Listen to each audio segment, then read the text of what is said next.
Hello. ఈరోజు నాకు వచ్చిన లైఫ్లో నేర్చుకున్న ఒక లెసన్ మీకు చెప్దామని వచ్చాను. అదేంటంటే సింపుల్ స్టేట్మెంట్. ఒక ఆవిడ చాలా ర్యాండమ్గా నేను వెళ్తుంటే దారిలో నాకు ఎదురయ్యి ఆఫీస్లో ఒక లీడర్ చెప్పారు, నెవర్ లెట్ యువర్ చిన్ గో డౌన్ అని. దానిలో చాలా మీనింగ్ ఉంది మనం ఆలోచిస్తే. ఆవిడ ఏమంటున్నారంటే, నీలో ఎన్ని ఉన్నా, నువ్వు ఏం ఆలోచిస్తున్నా ప్రపంచానికి తెలియాల్సిన అవసరం లేదు. ఎస్పెషల్లీ నీ బాధ తెలియాల్సిన అవసరం లేదు, నీ డిసప్పాయింట్మెంట్ తెలియాల్సిన అవసరం లేదు, నీ పెయిన్ తెలియాల్సిన అవసరం లేదు. నువ్వు ఎప్పుడైతే చిన్నిలా పైకెత్తి నడుస్తావో నీలో స్ట్రెంగ్త్ ఉంటుంది, నీకు రెస్పెక్ట్ వస్తుంది, నిన్ను నువ్వు క్యారీ చేయగలుగుతావు with lot of maturity and balance. ఇది నేను చాలాసార్లు ఎప్పుడెప్పుడు నేను డల్ అవుతానో అప్పుడప్పుడు నేను గుర్తు తెచ్చుకుంటాను.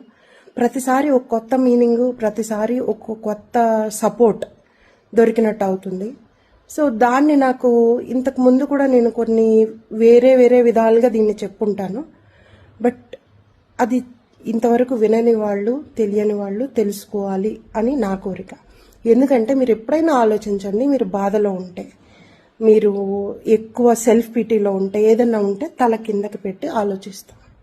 కానీ దాని నుంచి బయటకు వచ్చేటప్పుడు మనం చేసే last act, knowingly or unknowingly or whether you have observed or not, మనం చేసేది ఏంటంటే ఇలా పైకెత్తి, ఓకే దీన్ని కూడా నేను ఫేస్ చేస్తా, దీన్ని కూడా, ఈ ఛాలెంజ్ని కూడా నేను ఫేస్ చేస్తా, హ్యాండిల్ చేస్తా, నేను దీని నుంచి కూడా బయటపడతా అని మనలో ఉన్న ధైర్యం మొత్తాన్ని, కరేజ్ మొత్తాన్ని ఒక చోటకి తీసుకొస్తాం అన్నమాట.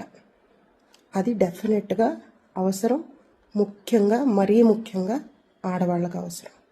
Never ever have self pity. Never let your చిన్ గో డౌన్.